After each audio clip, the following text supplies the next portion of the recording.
एके मत मारलाई न रे हई मुखिया के माल हयरवा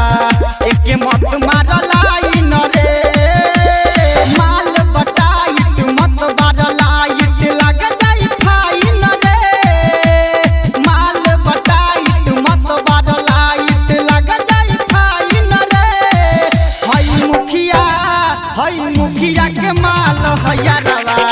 एके मत मारलाई न रे हई मुखिया के माल हयरवा एके मत मारलाई न रे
मुखिया के माल हयरवा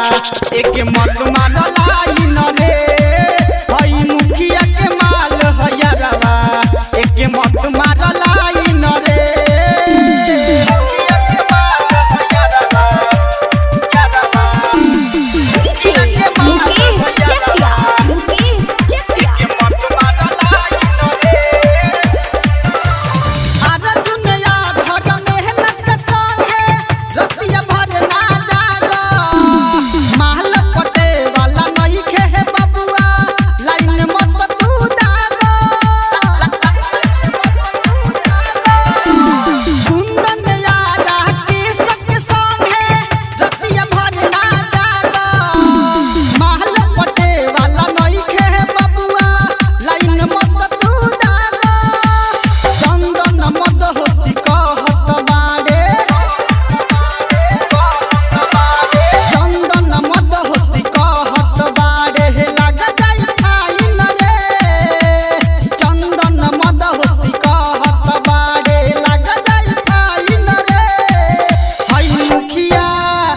मुखिया के माल हयरवा एके मत मारलाई न रे हई मुखिया के माल हयरवा एके मत मारलाई न रे यार डिजिटल रिकॉर्डिंग स्टूडियो तुर्कोलिया।